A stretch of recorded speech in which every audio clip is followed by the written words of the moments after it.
Hello hello, जुड़ जाओ।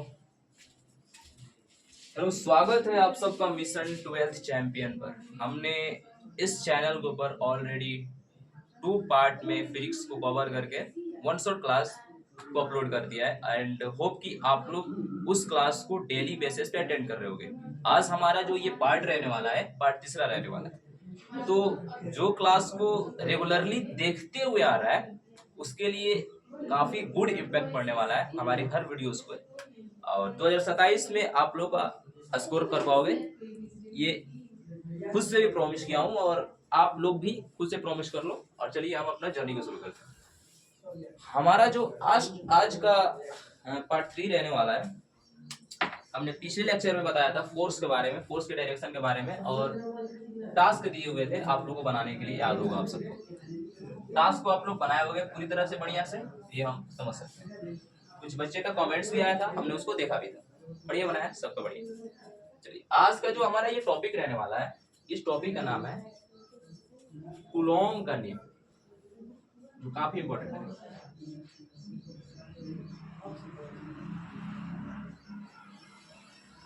Coulomb का नियम।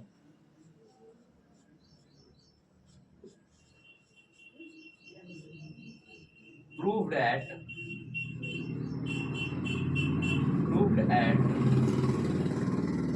Coulomb's law. Proved at Coulomb's law. Proved at Coulomb's law. बढ़िया से हेडिंग बनाओ फटाफट। Proved at Coulomb's law. Coulomb के नियम को पढ़ने से पहले बाबू तुम्हें समझना होगा कि कूलॉम के नियम होता क्या है और ये किस पे लगता है। तो हमेशा तुम्हें याद करना, कूलॉम के नियम हमेशा दो बिंदुओं आवेशों के बीच जो बल लगता है ना, उसके बीच में लगता है। तुम लोग क्लास 11 में पढ़े होगे, मैं उनके लिए बता रहा हूँ जो क्लास 11 में पढ़े हैं, फिजिक्स को बढ़िया से पढ़े एकदम, वो समझ रहे हो इस बात कि अगर दो बिंदु आवेश है, दो कोई वस्तु है, दोनों के बीच में आपस में बल लग रहा है m1 और m2। ये कोई दो वस्तु है जिसका द्रव्यमान है m1 और m2, और ये दोनों वस्तु r दूरी पर लग रहा है, तो इसका जो बल होगा F बराबर बोल सकते हैं m1 m2 बटा में r, ऐसे बोल सकते हैं m1 m2 बटा में r। ठीक है, और यहाँ पे समझना जो बल होगा ना, इन दोनों द्रव्यमानों पे क्या होगा, समानुपाती होगा। तो F यहाँ पे समानुपाती का चिन्ह हटेगा तो यहाँ पर G आ जाएगा क्योंकि गुरुत्वाकर्षण बल। तो m1 m2 बटा में r का स्क्वायर हो जाएगा, वस्तु की दूरी स्क्वायर पे रखी जाएगी। ये r दूरी के स्क्वायर पे रखी जाएगी वस्तु। बिल्कुल इसी के बेस पर कूलॉम के नियम है, बिल्कुल इसी के बेस पर। कूलॉम के नियम क्या कहते हैं, पहले उसका डिफिनेशन लिखते हैं, परिभाषा। पहले इसका परिभाषा समझो, उसके बाद बढ़िया से डेरिवेशन। कूलॉम के नियम के अनुसार परिभाषा लिखो।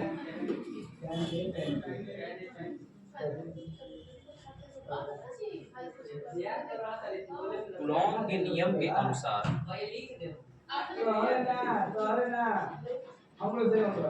कूलॉम के नियम के अनुसार दो बिंदु आवेशों के बीच लगने वाला बल, कूलॉम के नियम के अनुसार दो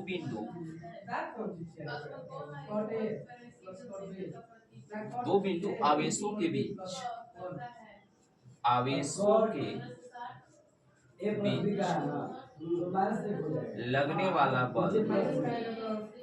लगने वाला बल दोनों बिंदु आवेशों के गुणनफल के समानुपाती होता है।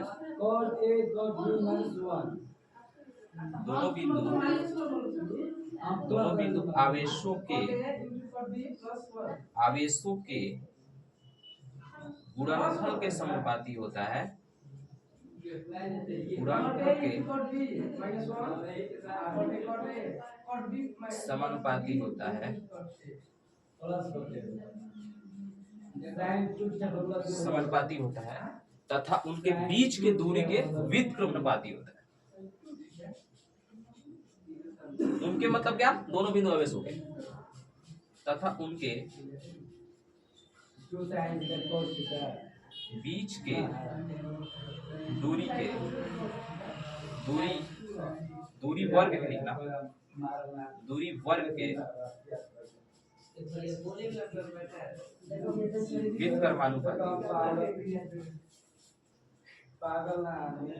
व्युत्क्रमानुपाती एग्जिट लिख।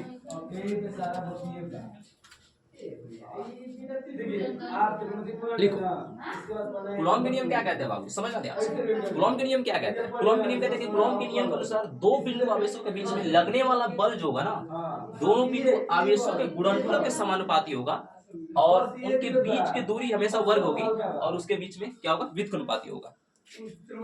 व्युत्क्रमानुपाती होगा। चल देखते हैं क्या बोल रहा है कि यहाँ पर दो बिंदु आवेश है, सपोज करो यहाँ पर दो बिंदु आवेश है, दोनों बिंदु आवेशों के बीच बल लग रहा है। आवेश Q1 है, आवेश Q2 है, जो दूरी r² पे रखी गई है। बल लग रहा है। बल क्या कहता है कि बल इन दोनों बिंदु आवेशों के वर्ग के कूलॉम के नियम के अनुसार दो बिंदु आवेशों के बीच लगने वाला बल दोनों बिंदु आवेशों के गुणनफल के समानुपाती होगा। तो मतलब कि क्या होगा, F समानुपाती क्या होगा, Q1 इंटू Q2 बाटा में R के स्क्वायर। ऐसा लिख सकते हैं, जैसे परिभाषा वैसे हम लिख रहा हूँ। अब यहाँ पर एक चीज समझना, जहाँ समानुपाती के चिन्ह हटता है वहां पर K आ जाएगा, जो K होगा कांस्टेंट होगा। तो Q1 Q2 बाटा में R के स्क्वायर, जहाँ पे K क्या है, एक नियतांक होगा। समझ सकते हो कि क्या एक नियतांक, नियतांक बोले तो क्या ये कांस्टेंट है, कांस्टेंट है। इतना समझते चलते हो, इतना तुम्हें समझ में बस, ये यहाँ पे क्या है, कांस्टेंट है, नियतांक है। आगे देखते हैं। अगर तुम K के मान निकालते हो, K के मान अगर हम बाहर निकालें यहाँ से, समझना, अगर K का मान यहाँ पे बाहर निकलते हैं, K बराबर F इंटू में R के स्क्वायर यहाँ पे लिख सकते हो, बटा में कर दो Q1 into Q2, Q1 into Q2। अब यहाँ पे देखो F का ऐसा ही मात्रक होता है न्यूटन, जो N से सूचित करते हैं। R का ऐसी मात्रक होता है मीटर, यहाँ पे मीटर का स्क्वायर कर सकते हो, बटा में Q1 इंटू Q2, मतलब आवेश है, आवेश का ऐसी मात्रक कूलम होता है, तो 2 है, तीसरी यहाँ पे भी स्क्वायर कर सकते हैं। तो हम क्या बोल सकते हैं, न्यूटन मीटर स्क्वायर बोल सकते हैं। समझ रहे हो। और न्यूटन मीटर स्क्वायर को अगर तुम सॉल्व करोगे, इसको सॉल्व करते हो, न्यूटन मीटर स्क्वायर के अगर तुम सॉल्व करते हो तो आएगा 9 गुणे 10 के पावर 9, 9 गुणे 10 के power 9 newton metre square. Newton metre square बटा में कूलॉम के स्क्वायर अगर सॉल्व करते हो, कुछ ये निकल गया 9 गुणे 10 के पावर 9, ऐसे लिखो, सिंपल सा। इतना समझते हो कि हम जो भी ये मान निकाले हैं, ये मान है K का, हमने K को मान निकाला है। लेकिन रियलिटी में क्या है कि यहाँ पर तुमने निकाल दिया किस चीज को, यहाँ पर तुमने ये आवेश का बल निकाला, ये कूलॉम का बल को निकाल दिया तुमने। कूलॉम का जो बल लग रहा है यही है, ये मेन फॉर्मूला है, तुम देख सकते हो, समझ सकते हो मेन। यहां तक तुम्हें क्लियर होगा। आगे आ देखो, अगर बात करें K का जो मात्रक होता है ना, दो चीज, K का अगर मात्रक की बात करें, K का अगर मात्रक की बात करें, K का मात्रक होता है, तो यहाँ पे लिख सकते हो 9 गुणे 10 के पावर 9 न्यूटन मीटर के स्क्वायर बटा में कूलॉम के स्क्वायर, ऐसे भी लिख सकते हो K के मात्रक में। साथ में K का अगर सीजीएस मात्रक बोलेगा, सर सीजीएस मात्रक क्या हो सकता है, सीजीएस मात्रक क्या होता है, सीजीएस मात्रक इसका जो बाबू फिक्स है वो क्या होगा 1। सीजीएस मात्रक इसका फिक्स है वो क्या होगा 1। सीजीएस मात्रक फिक्स है वो क्या होगा 1, ऐसे समझ सकते हो। आगे बढ़ते हैं। आगे जो हमारा K का मान क्या आया था, याद है तुम्हें, K बराबर, इसको लिख सकते हो K बराबर, अब यहाँ पे एक चीज और समझना कि कूलॉम के नियम का ये हमारा क्या आया था, F समानुपाती Q1 इंटू Q2 बटा में आर के स्क्वायर, ऐसे लिख सकते हो। तो जो हमने डेरिवेशन किया है कि यहाँ पे समानुपाती का चिन्ह रहता है, यहाँ पे के आया था T1 इंटू Q2 बटा में आर के स्क्वायर, या फिर के बाहर निकालो तो के का मान होता है ना बाबू 1 बटा में 4 पाई एप्सिलॉन नॉट, ऐसे लिख सकते हो। के का मान क्या होता है जो फिक्स है, तुम्हें याद कर रहा हूँ इन चीजों को, काफी चीजें इसमें फिक्स नजर आएंगी। और के बराबर 1 बटा में 4 pi epsilon not, epsilon not को तुम बोलते हो निर्वात में विद्युतशीलता, इसको बोल सकते हो निर्वात में विद्युतशीलता, निर्वात में विद्युतशीलता, निर्वात में विद्युतशीलता बोल सकते हैं। के बराबर इसको ऐसे लिख सकते हो, ऐसे भी लिख सकते हैं के बराबर 1 बटा में 4 pi epsilon not Q1 into Q2 बटा में आर के स्क्वायर, Q1 इंटू Q2 बटा में आर के स्क्वायर, समझ रहे हो। निर्वात में विद्युतशीलता इसको बोल सकते हैं।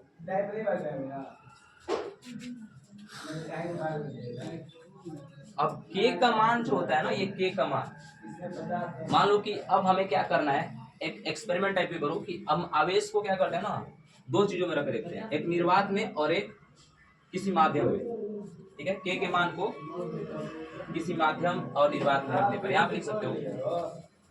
चलो इतना तक पहले फोकस करना,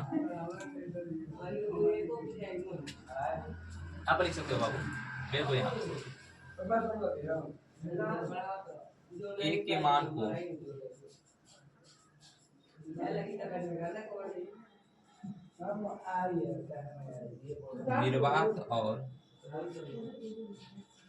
निर्वात और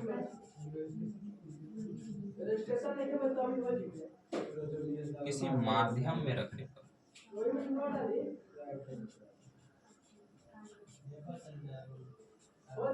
अगर मान लो कि हम अब की बार जो लिख रहे हैं वो निर्वात में लिख रहे हैं, दो बिंदु आवेश है Q1 into Q2, Q1 into Q2 को आर के स्क्वायर दूरी पर हमने कहा रखा है, ये निर्वात में रखा है, तो इसके लिए के का मान क्या हो सकता है, सिंपल है, के बराबर 1 बटा में 4 pi epsilon not Q1 into Q2 बटा में आर के स्क्वायर, ये जो होता है ये आएगा तुम्हारे लिए निर्वात के लिए, ये निर्वात के लिए आ सकता है। या तुम ऐसे भी लिख सकते हो दो तरीके से, के बराबर 1 बटा में 4 पाई एप्सिलॉन नॉट 9 गुणे 10 की पावर 9 न्यूटन मीटर के स्क्वायर बटा में कूलॉम के स्क्वायर, दोनों तरीके से लिख सकता है, जो तुम्हें आ जाए तरीका ये समझना। के बराबर 1 बटा में 4 पाई एप्सिलॉन नॉट बटा में 9 न्यूटन मीटर स्क्वायर बटा में कूलॉम के स्क्वायर, ये निर्वात में हो गया। माध्यम में लिखना चाहता है, अगर माध्यम में दो बिंदु आवेशों को रखते हो, किसी माध्यम में रख दिया Q1 इंटू Q2 बटा में आर के स्क्वायर को माध्यम में रखे हम, बिल्कुल माध्यम में रखे हैं, तो माध्यम में जब रखे हो तो इसके लिए क्या होगा, के का मान के बराबर 1 बटा में 4 पाई एप्सिलॉन नॉट एम हो जाएगा, ध्यान देना यहाँ पे एम हो जाएगा, यहाँ पे क्या होगा एम, Q1 Q2 बटा में आर के स्क्वायर, तुम इसको ऐसे भी लिख सकते हो, के बराबर 1 बटा में 4 पाई एप्सिलॉन नॉट एम 9 गुणे 10 की पावर 9 न्यूटन मीटर स्क्वायर बटा में कूलॉम के स्क्वायर, ऐसे लिख सकते हो, बटा में कूलॉम के स्क्वायर, बिल्कुल बिल्कुल ऐसे लिख सकते हैं, कोई दिक्कत नहीं। आगे देखो, मान लो कि हमने इसको समीकरण 1 माना है, इसमें से किसी को हम समीकरण 1 माना है, ये समीकरण 1 मान लिए, इधर कर लो ऐसे समझ में आएगा, इसको हमने माना है समीकरण 1 और इसको माना है हमने समीकरण 2, दोनों को साथ में रखते हो, यहाँ पर समीकरण 1 और 2 को रखते हो, क्या प्राप्त होगा, तो लिख सकते हो यहाँ पे 1 बटा में 4 पाई एप्सिलॉन नॉट इंटू में Q1 Q2 बटा में आर के स्क्वायर, फिर यहाँ पे लिख सकता है नीचे इसके लिख लो, कटाने में आसानी होगा, 4 pi epsilon not Q1 into Q2 बटा में आर के स्क्वायर, कटने वाला जो कटा रहे बाबू, यहाँ से यह कटा, ये वाला कट गया, एप्सिलॉन नॉट से एप्सिलॉन नॉट कट गया, एप्सिलॉन नॉट एम होगा बाबू, सॉरी सॉरी सॉरी, एप्सिलॉन मतलब यहाँ से ये कट गया, एप्सिलॉन नॉट होगा, यहाँ से ये कट गया, बचा क्या तुम्हारा एप्सिलॉन नॉट बटा में एप्सिलॉन नॉट एम बचा। यहाँ पर ये एप्सिलॉन का मतलब होता है निर्वात, क्या होता है निर्वात, ये क्या होता है माध्य, मतलब तू लिख सकता है, क्या लिख सकता है यहाँ पे के बराबर निर्वात बटा में माध्यम भी लिख सकते हैं। तो निर्वात एप्सिलॉन नॉट बटा में एप्सिलॉन नॉट एम का, समझ रहे हो, लड़का बोल रहा है कि सर लेंदी हो गया बहुत ज्यादा, तो कैसे लिख दिया लेंदी हो गया, लेंदी कुछ नहीं हुआ है, सब समझने का पहले कॉन्सेप्ट क्लास है, इसलिए तुम्हें रिवीजन क्लास इसको समझ सकते हो, और तुम ऐसे भी नोट्स भी बना सकते हो, कोई दिक्कत नहीं है, हर एक चीज को सीक्वेंस वाइज नोट भी बना सकते हो। तो एप्सिलॉन बटा में एप्सिलॉन जो एम है इसको हमने बटा में लिखा है, तो इस हिसाब से तुम कर क्या सकता है, इससे जो प्राप्त होगा एप्सिलॉन आर प्राप्त होगा, जिसको हम बोलते हैं पैरावैधुता, क्या बोलते हैं पैरावैधुता, दैट विल प्रूव इट, पूरा के पूरा हमने प्रूफ किया है, जो भी कुलॉम से संबंधित जो भी प्राप्त होने वाला है सबको हमने प्रूफ किया है, सबको हमने प्रूफ किया है। अब क्या क्या हमने हमारे जो भी हमने इस कॉन्सेप्ट को सॉल्व किया है, इसे क्या क्या प्राप्त हुआ है ये पहले समझ लेगा, क्या क्या प्राप्त हुआ है देख। सबसे पहला हमारा चीज क्या प्राप्त हुआ, एम समानुपाती Q1 इंटू Q2 बटा में आर के स्क्वायर, कंक्लूजन है के का मान क्या होता है 1 बटा में 4 pi epsilon not Q1 into Q2 बटा में आर के स्क्वायर न्यूटन मीटर स्क्वायर बटा में कूलॉम के स्क्वायर, और इसको मान तुम लिखोगे तो कितना आएगा 9 गुणे सॉल्व करेगा तो 10 के पावर 9।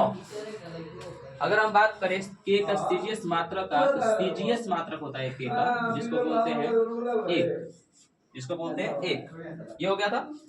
उसके बाद है और क्या प्राप्त हुआ, अगर बात करें एक हमें प्राप्त हुआ था, जब दोनों का मान को हम माध्यम में और निर्वात में रखे थे, तो दोनों का मान हमारा क्या आया था एप्सिलॉन नॉट बटा में एप्सिलॉन नॉट एम, यानी इससे जो हमारा प्राप्त हुआ था एप्सिलॉन आर जो होता है पैरावैधुता, क्या होता है पैरावैधुता। ओके, तो ये सब सारी चीजों को हमने क्या किया प्रूफ किया, समझ रहे हो, सबका हमने प्रूफ किया।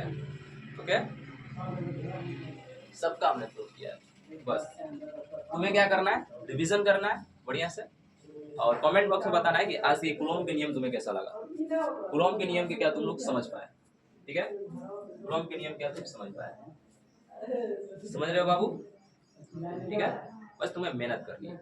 ओके, थैंक यू, आज के लिए इतना ही रहने वाला है।